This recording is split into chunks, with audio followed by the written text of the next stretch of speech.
Aujourd'hui, l'IA, on va de moins en moins discuter avec ces systèmes de manière conversationnelle en écrivant. Ça va être de plus en plus de la vision. Moi, je suis convaincu qu'il va avoir un seul point d'entrée et à travers cette approche agentique, l'agent va être capable de traiter plein de tâches.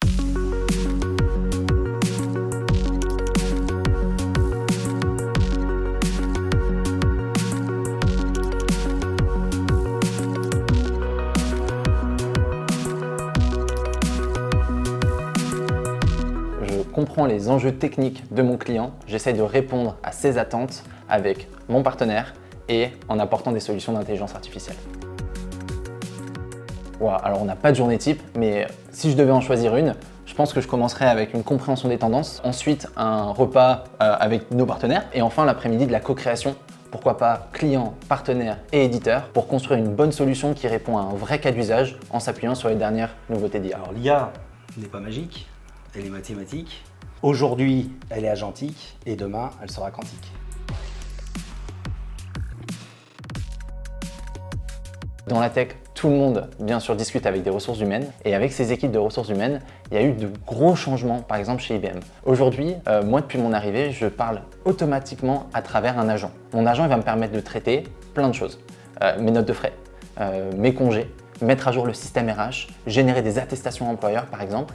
Et les équipes RH humaines, je continue à les voir, mais plus souvent lors d'entretiens d'évolution de carrière, par exemple. L'IA aujourd'hui transforme les données en décisions et les décisions en différences.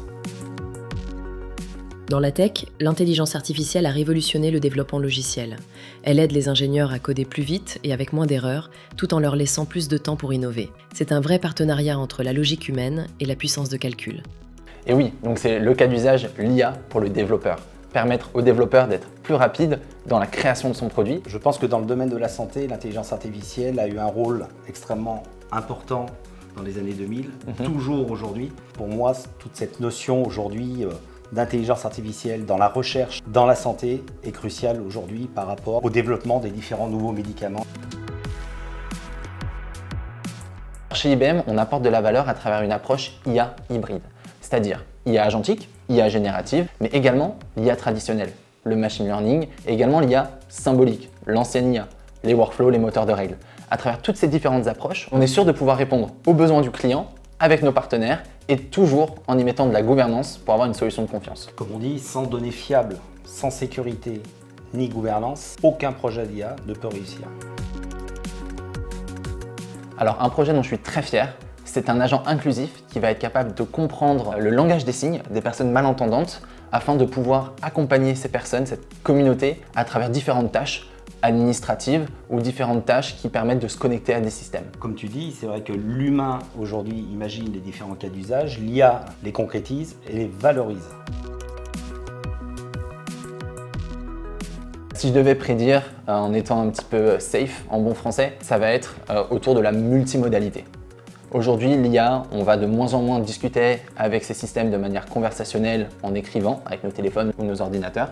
Ça va être de plus en plus de la vision et du langage naturel de la voix. Moi, je suis convaincu qu'il va avoir un seul point d'entrée et à travers cette approche agentique, l'agent va être capable de traiter plein de tâches. C'est vrai que l'apport du quantique, aujourd'hui, on a du mal à le quantifier, à voir tout ce que ça va nous permettre de générer en termes d'intelligence artificielle et différents projets qui vont voir le jour. Dans 10 ans, l'humain et l'IA collaboreront main dans la main. L'intelligence artificielle apporte rapidité et analyse, l'humain apporte intuition et sens. Ensemble, nous relèverons des défis plus complexes et rendrons notre travail plus efficace et plus humain. L'IA parle exactement de la même chose, à savoir la prise de décision qui restera humaine parce que l'humain va apporter du sens et moi je suis complètement d'accord avec ça.